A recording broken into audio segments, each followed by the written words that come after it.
right, welcome everybody. Thank you all for coming today. I know, like I said last Thursday, driving in the rain in Southern California can be a risky proposition. 2 press conferences, 2 rain days. I don't know what the odds of that are in Southern California, but wouldn't have expected that. But this really is an exciting day as we get to introduce the new GM of the LA Chargers. And I want to start out by welcoming Joe's family, who's here today. Joe's wife, Jennifer, and their 4 boys, Joey, Jack, Jamie, and Julian. They got into town yesterday, and we're just so excited to have you here. Welcome to the Charger family. Before Joe comes up, I thought I'd talk a little bit about our process and why we feel Joe's the best person for this job. It's been a long time since we've gone through a GM search. It's been 11 years, and I remember 11 years ago, we had both the GM and head coach positions open, and 11 years ago, we made a very specific, plan to hire the GM first, and this time around, we wanted to make sure we remained open-minded to sort of, we didn't want to limit ourselves, and we ran really a dual process, and I explained last Thursday at the press conference, what our process was for the head coach in regards to first identifying the traits that we're looking for in the candidates, and then the ways you go about evaluating those traits in regards to the interview, the body of work, and the references. And that was exactly what we did with the GM search as well. So, we went through both at the same time and went down a parallel path, and really kind of conducted 2 separate searches. But I think it's important to point out, something that was really important to us was the fit between the head coach and the general manager. We did not want to, have an arranged marriage in any way, and it was important to us, whatever domino did fall first, that person, we would want their insights on the other spot as well. And as we went through the interview process, we asked all the head coaches about GMs, all the GMs about head coaches, and what kind of worked out perfectly was, both Coach Harbaugh and Joe said, nothing but super positive things about each other. And so we felt really good about that fit. I first crossed paths with Joe, many years ago. We were trying to remember exactly when, couldn't remember the exact date, but, just being on the road scouting and you really can get to know people, on other teams. You're spending sometimes the entire day with other scouts, if not multiple days in a week, and you really get to know people. And I think for me, one of the things that always stood out about Joe from the very beginning when I met him, just how hardworking he is, how low ego, and then, from being in schools with him and seeing the way he can talk to people who are at the schools, he has a really special way of connecting with people and building relationships, which I think is really important in this business. The body of work, of course, where Joe's been is super impressive. I think that the Ravens are very highly respected in regards to their player personnel department for the way they've done things, for the success that they've had in acquiring players, and I know Joe's been a big part of that.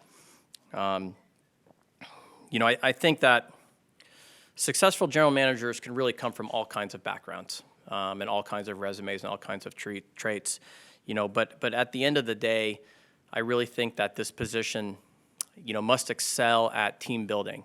And when it comes to, player evaluation, player acquisition, I think those things are just paramount with the general manager position. And from looking at Joe's work and where he's been, we feel really excited about his ability to do just that here. And just really the more we got to spend time with Joe through the interview process, I think all those traits that I mentioned really just came to light. I feel like Joe was kind of born to do this job. He's really high passion for football that really came out. Impressive knowledge of the game. He's been evaluating players really a long time, and throughout the process shared with us his vision and his philosophy on team building. A lot of it is rooted in the draft, but I think what also presented itself was, Joe has a progressive view on team building in regards to, factoring in salary cap ramifications, the use of analytics. So, taking all of those things into account, we felt that Joe was the perfect person for this job, and really just couldn't be more excited to have him here. So with that, it's with great pleasure that I introduce the next GM of the LA Chargers, Joe Hortiz.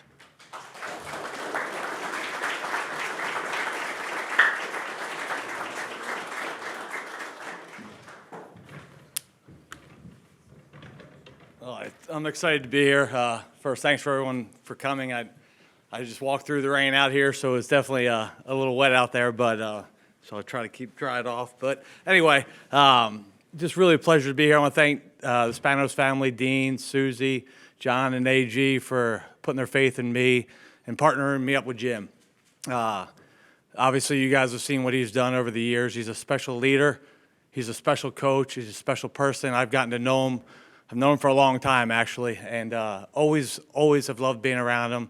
Inspired to be working next to him and with him, and can't wait to get started. And before I get your questions, just want to thank a couple people. First, my family, who John mentioned. They mean the world to me. That's my inspiration right there. My wife Jennifer, I couldn't be here without her, and so my 4 boys. That's who I love, and they inspire me. So thank you guys for coming out here. My mother and father are back home watching. My brother or sister, love you all. The support you've given me and helped nurture me throughout my growing up and helped me become the man I became. Really appreciate you guys. Wish you were here. And then all my friends and family back home, people in Delaware and Philadelphia where I grew up. I'm proud of where I'm from, and you guys are where I'm from, and I'm bringing you with me.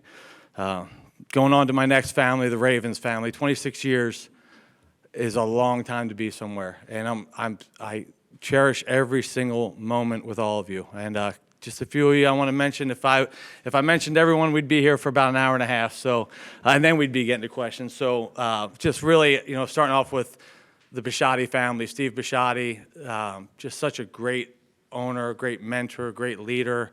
Really enjoyed all our conversations and everything you and your family have done for me. Ozzie Newsome, Eric DaCosta.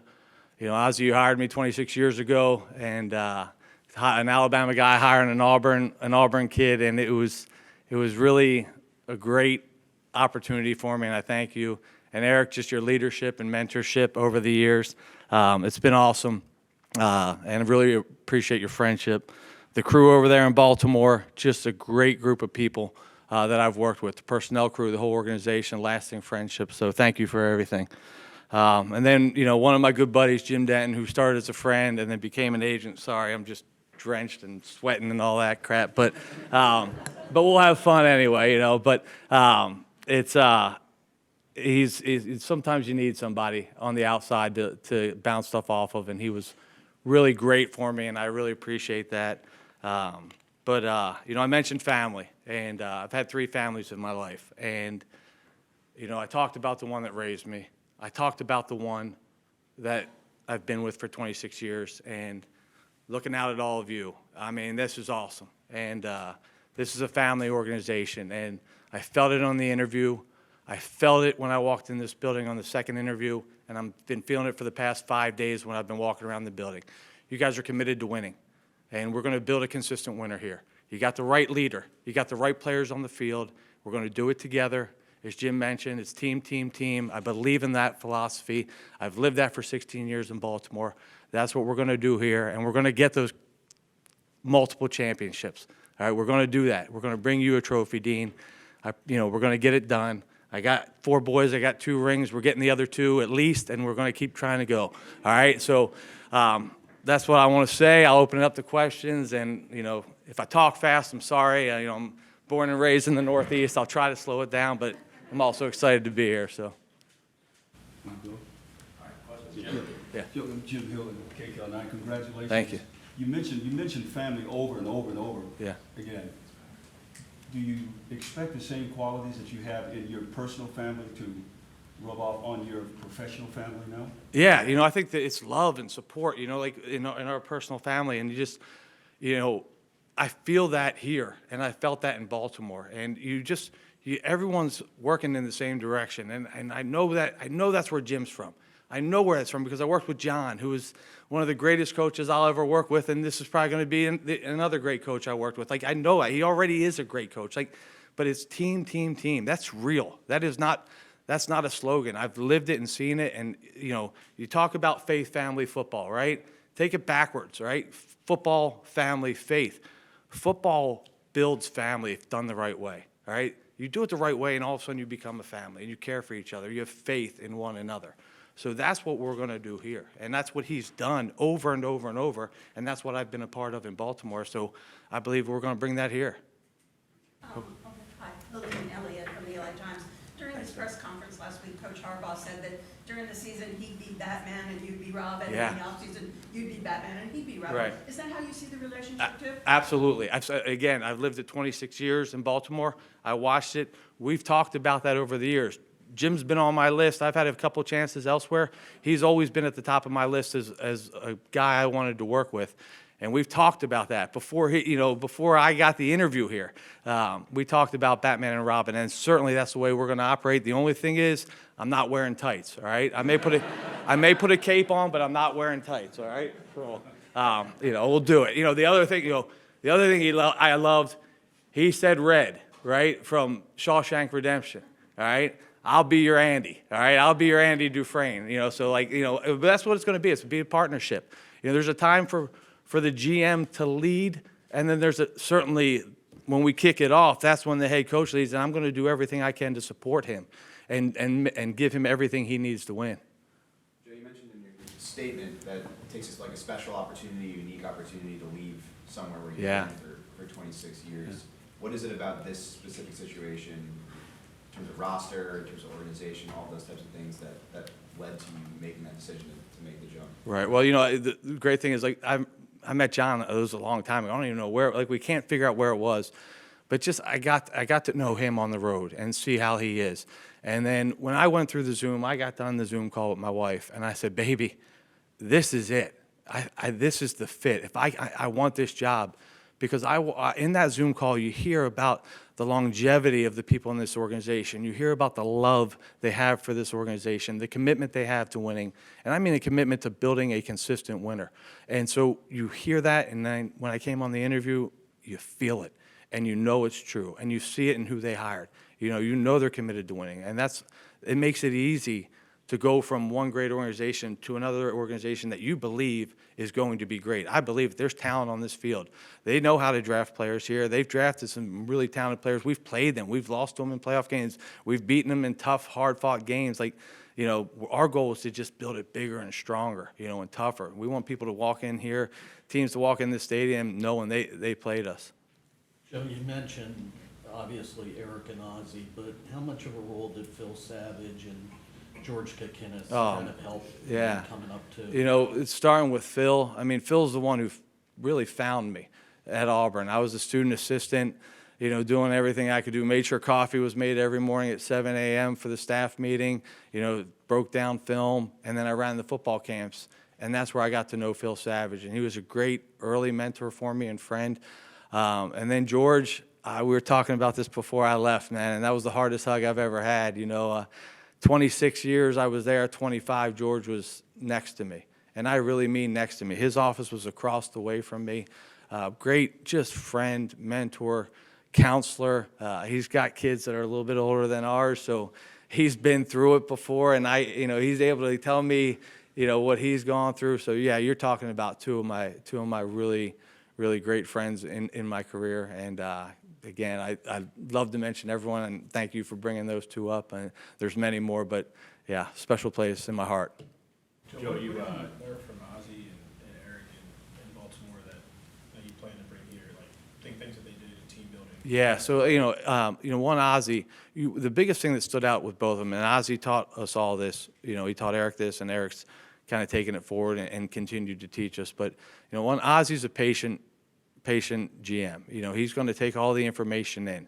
You don't make snap judgments. You don't make snap decisions.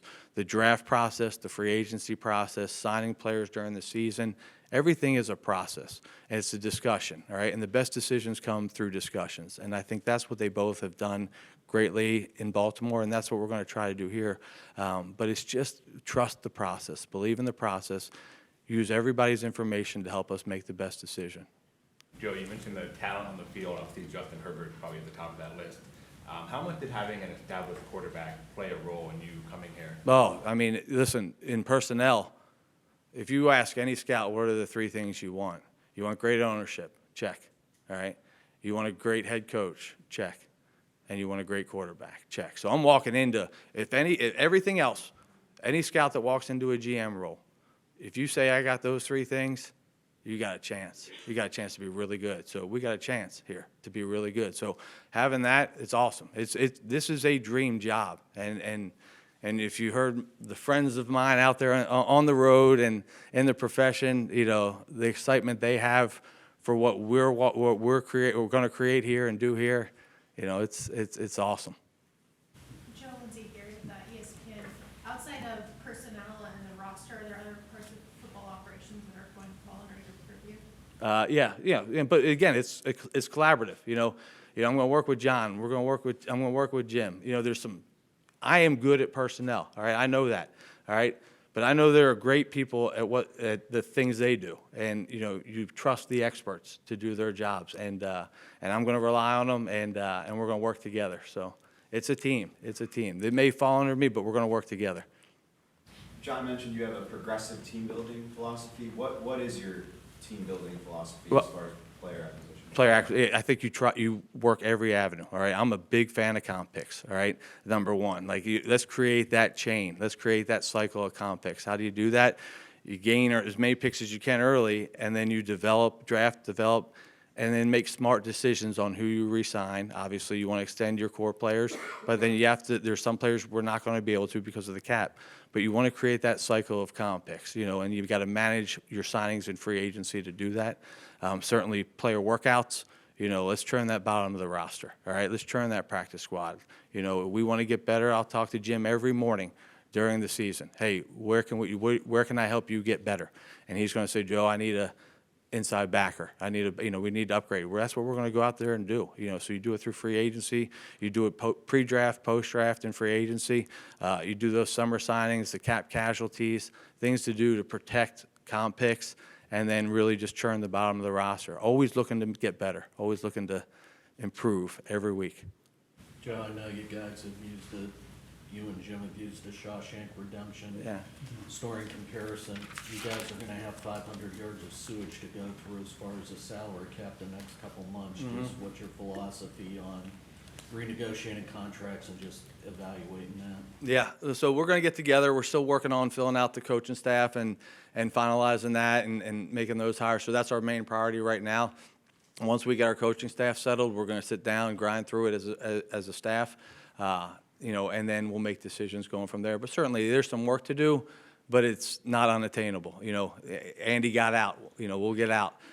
So you know, you just got to keep crawling and digging, right? So no, but it's going to take some work. But again, we got smart guys doing in those roles. Ed is a wizard. I know that. His reputation preceded him with me walking in the building. So rely heavily on him with that.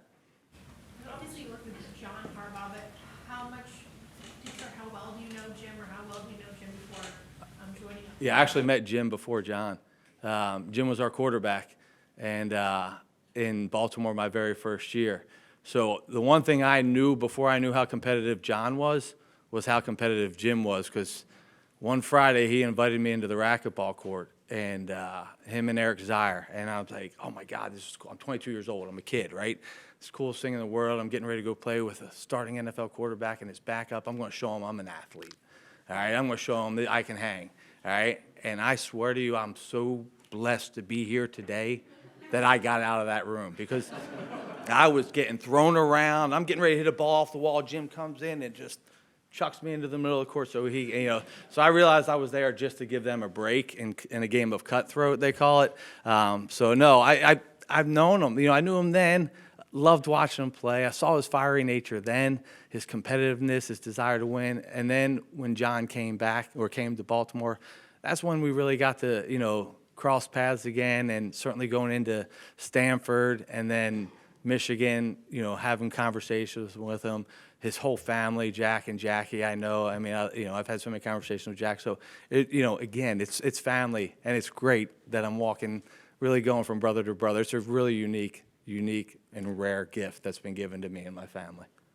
A lot of GMs will talk about sort of their philosophy in terms of what traits they're looking for in players. Obviously, there's position-specific stuff, but there's more overarching philosophies as far as like what you're looking for in terms of makeup, you know, certain athletic traits. Like for you, what are the important traits that you're looking for, the overarching traits that you're looking for in players? Yeah, every position's different, right? Like you said, position specifics, critical factors. We want them all to be big, fast, tough, smart, right? And tough is key, right? You got to have that mentality. But then, part of the player, only 50% of the player is the talent, and the skill set to play the position. The other 50% is the person.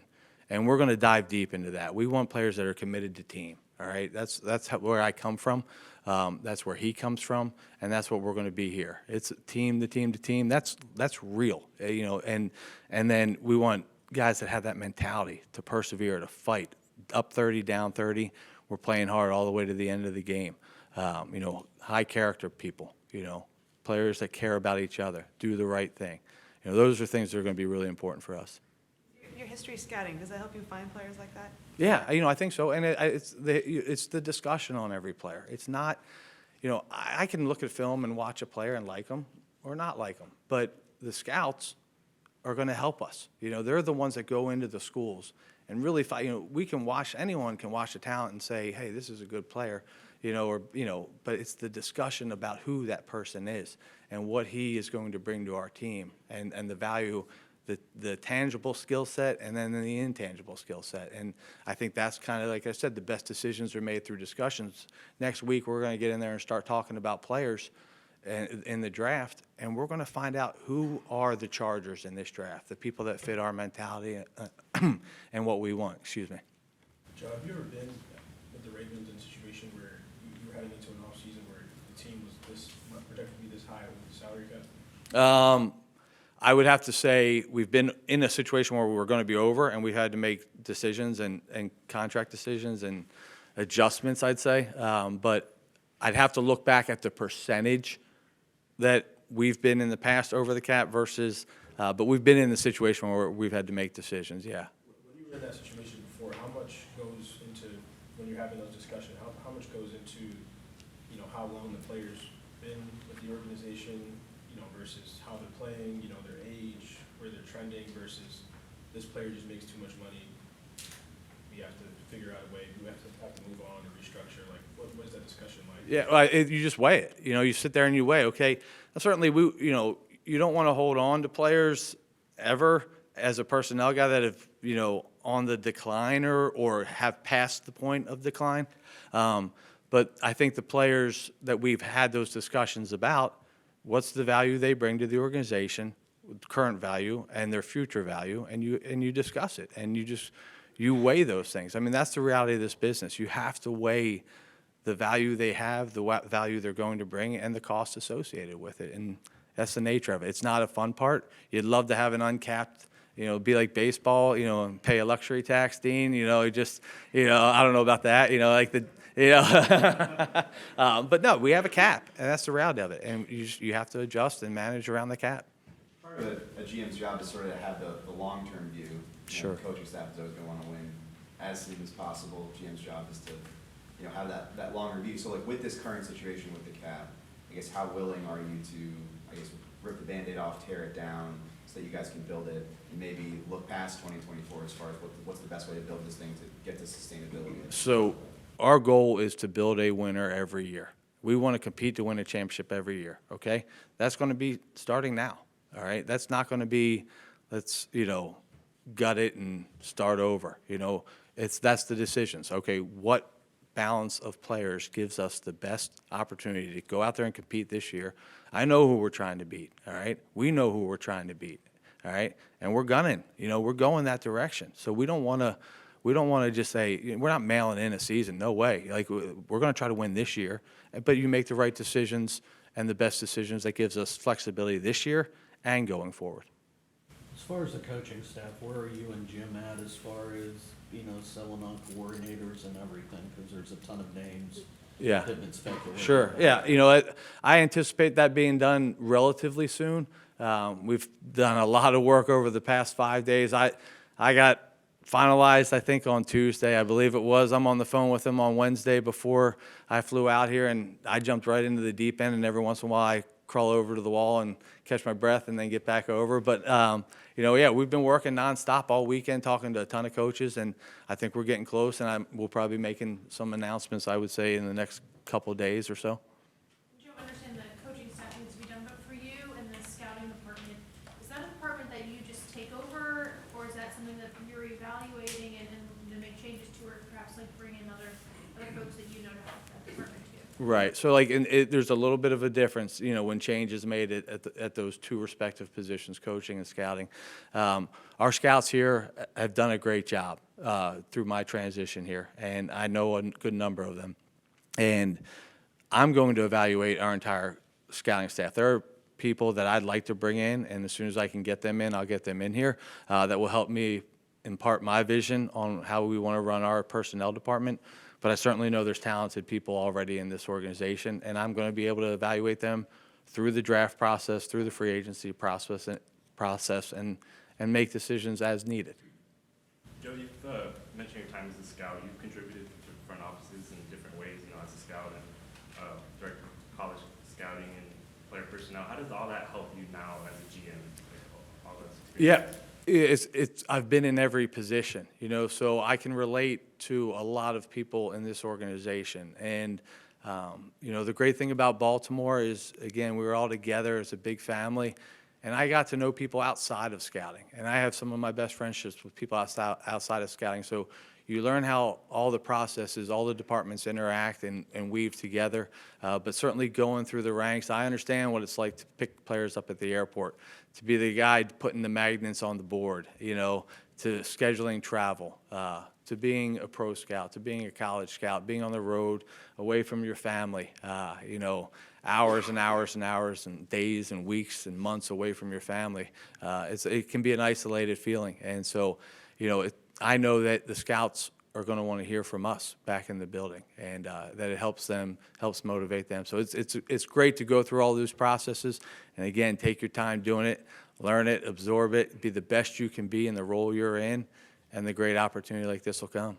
In terms of that scouting process and bringing guys into the department, can you do that immediately, or is it one of those where, evaluating and making changes, really can't do that till after the draft? In terms of bringing people in from the outside, it just depends on whether or not you have permission to bring a person in, or whether they're free to come in. But that's a harder thing to do, and truthfully, this time of year, because our season in scouting isn't done until April. So most of the hires are made post-draft, And then just as a follow-up, how well do you know JoJo Wooden, and what's it just been like conversing with him for the past week? It's been awesome.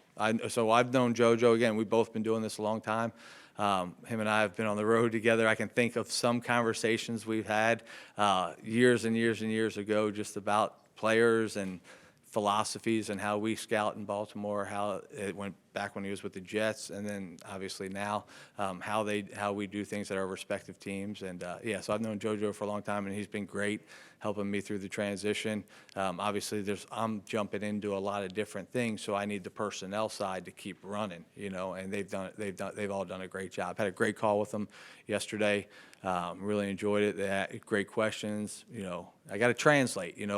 I come from a different process that they're used to, grading scales, the way their calendar works. And so my job is to be the translator for them in terms of what they do now and what we're going to do going forward. Just as far as Justin Herbert, what's your vision as far as building around him, and on a broader level, like what are the critical factors as far as building around a star quarterback? Well, I think Jim mentioned it last week. We want to be strong, physical, tough. We want to develop a really good run game. You build a great run game and a great offensive line, you protect your quarterback. And I've seen it done year in, year out where I came from. And so you help him by supporting him with players that help the entire offense. And certainly we have some skilled receivers that are already here and good players that are already here, but we just want to create a competitive environment in all the positions around them, so we're at our best all the times. When you first started working in football, racquetball buddy or whatever, what was your dream career-wise? Did you want to be a GM of the Chargers? I wanted to be the best personnel assistant I could be. That's what I wanted to be. I wanted to walk into Shaq Harris's office and Phil Savage's office and Ozzie Newsome's office and provide for them. And I don't think that's changed. You know, I want to provide for Dean. I want to provide for John, the Spanos family, this organization. You know, I want to provide for Jim. That's who I am, you know. So I've always tried to be the best I could be at what I did and didn't look forward, you know, and that's, you know, certainly as I grew in my career, yeah, that GM goal became more and more, you know. But when I first got in, I wanted to be a coach. You know, this was my way in. And then I got into the personnel world. I'm like, this is awesome. This is great. I get paid to watch football and give an opinion. Like, that's what we're all doing. You guys do it for free. I'm getting paid for it. So, you know, there's some more things that come with it. But, you know, but that's what it is. You know, so I just wanted to be the best I could be then, and I want to be the best I can be now for those that I'm here to support. Defensively, this team has struggled the past couple of years. You're coming from, it sounds like a Ravens-type system is coming here, or coaches who have coached in Baltimore through the years. How do you kind of translate as far as players that are best fit with that system with the current roster? Yeah, so the good thing is this current roster and the way the Chargers roster is built is similar to the Ravens defense in terms of how the edge, the 3 downs, the 2 inside backers. So that's going to be, I talked to the scouts yesterday about that. It's not going to be a big shift in terms of how we're going to build this team out. I think the big thing is mentality. You know, like, let's go. Like, let's attack. We want, you know, I call it Charger mentality now, but we want that rough, rugged, tough. We want people to walk into SoFi, teams to walk in and know they're in for it. You know, that's what teams knew when they were playing in Baltimore, and that's what we're going to try to create here. As far as the process in Baltimore, I think Oz has developed a reputation as having, you know, one of, if not the best, you know, processes in terms of evaluating players. I'm not asking you to give away the secret sauce or anything, but what do you think has made the Ravens process so good and so consistent for so many years? Yeah, honestly, the connection between the head coach and the general manager, and that just permeates down through both staffs. There's always a conversation. There's always a commitment to one another.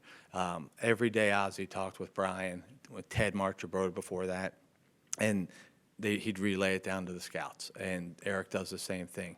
It's that collaboration and commitment together to win. And the process itself is driven by the scouts and Eric, and, you know, but it's led by those at the top, and you have a great relationship. You're constantly communicating and working together. That's the true secret. You know, what you do behind, you know, that's where you maybe gain the little advantages, but when you have the connection and the collaboration in the organization, that's how you win.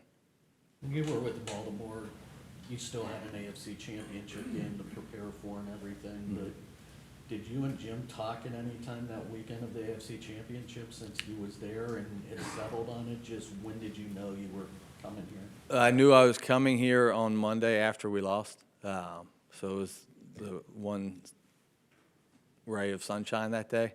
I saw him certainly on the sideline before game. We had a conversation. We talked about the opportunity. I'm hoping I get a call tomorrow. I think they're going to call. I feel good about them calling, but I was not offered the job until Monday after that game. So going into the game, you're anxious for 2 reasons, right? You're anxious, man, I hope I get this job. They had already hired Jim. This is awesome.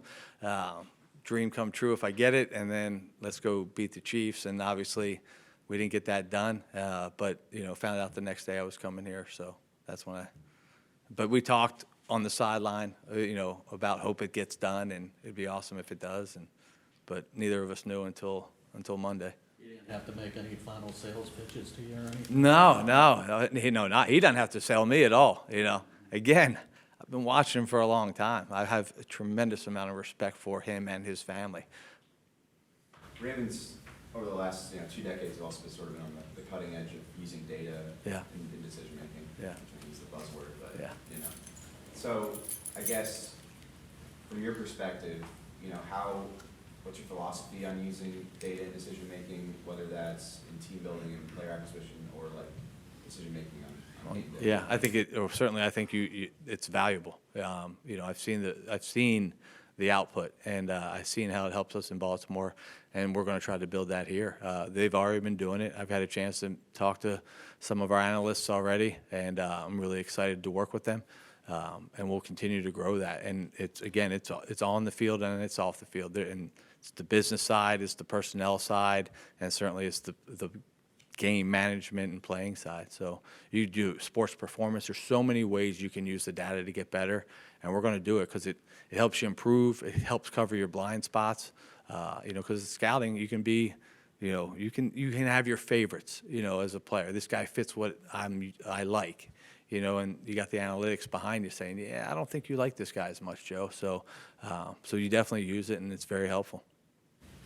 Joe, the Chargers have the number 5 pick in the draft. That's not a place you pick that. With the Ravens being pretty far back most of the time. Yeah. Is there added importance being that high up, or you just kind of stick to that process of trying to find the best player? Yeah, I think you stick to the process of finding the best player, and it doesn't matter where you're picking in the draft. It's always important. It doesn't matter if it's the 5th pick or the 32nd. Every pick is important to this organization. It's the 7th rounder. If you put a value of importance on the pick number, you're doing it wrong. Every single pick. Our 5th pick's important. Our 2nd round pick's important. Our 2 7th round picks are going to be important. Every single one.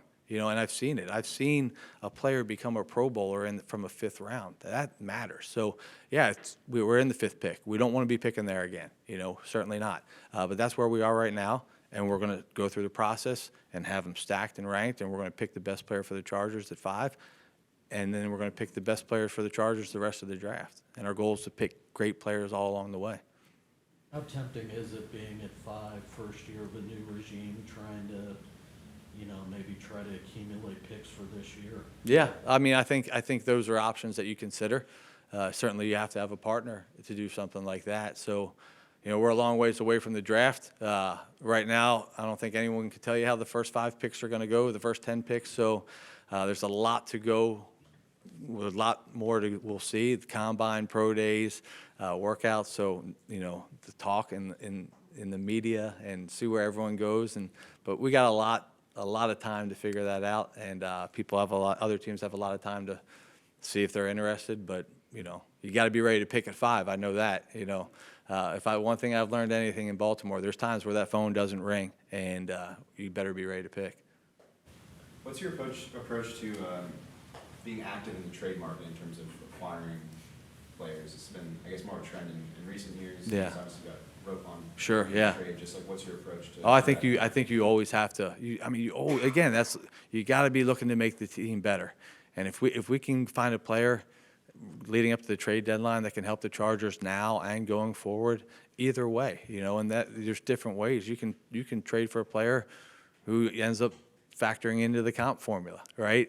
Maybe it's a loan, or you can trade for a player that you want to retain. And I think there's multiple ways to go at it, but I definitely think it's something that's valuable. Yeah, so we're always going to be looking to make this team better. If that's through trade, that's through trade, as long as it makes sense for the Chargers.